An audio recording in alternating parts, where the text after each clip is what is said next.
I'm going to talk about two scenarios for you. I want you to imagine each of these two scenarios.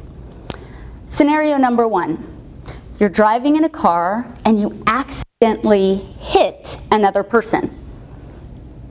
Well, this person decides to sue you like crazy, right? All of a sudden, you start receiving these legal notifications in the mail. You're requested to go to these meetings where you're sitting in and they're talking all this legal jargon. You have to give your deposition. You have to go and talk to medical experts. Now, you've never been in an accident before. This is your first accident. You're stressed. You're anxious.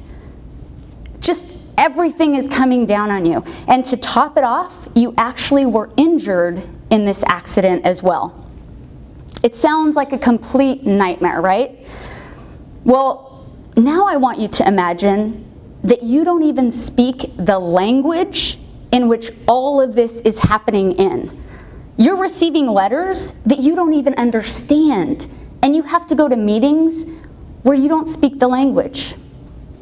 That's a double nightmare right there. That was my first scenario. Here's scenario number two. I want you to imagine that you're an attorney. You've built up an established and reputable business over the years, and you know what? You're good at what you do.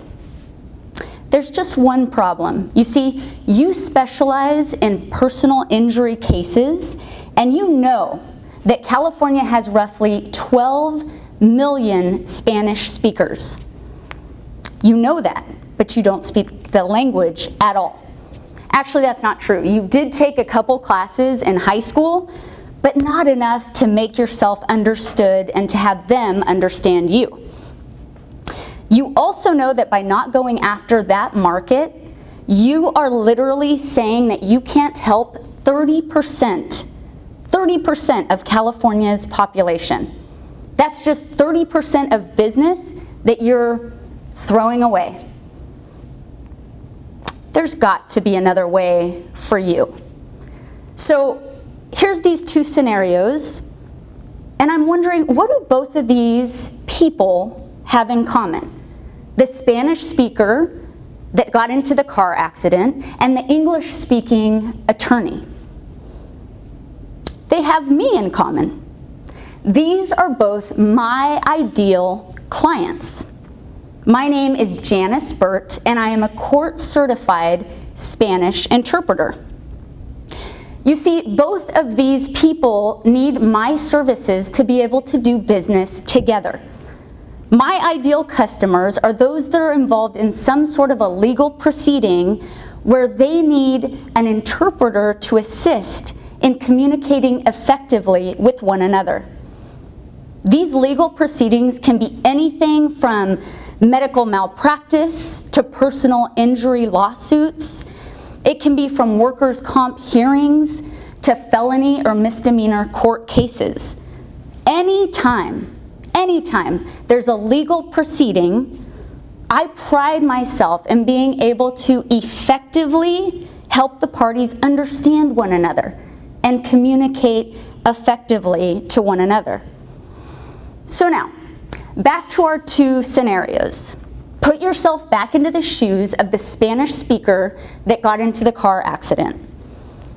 After I have started interpreting for you, you can take a huge sigh of relief. Finally, someone who can be your voice, who can express everything that you've been wanting to say, and who can help interpret your testimony of the events that actually happened.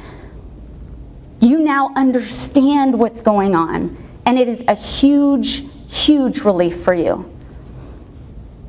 And in the other scenario, as the English-speaking attorney, after I've started interpreting for you, you're excited because now you can know that you can tap into this very large market here in California. You have the opportunity now to help these people and to make a really good living while you're doing it. It really is a win-win situation for everyone involved. And I really am so honored and happy when I can be an integral part of that communication and understanding that takes place between these two parties. Thank you.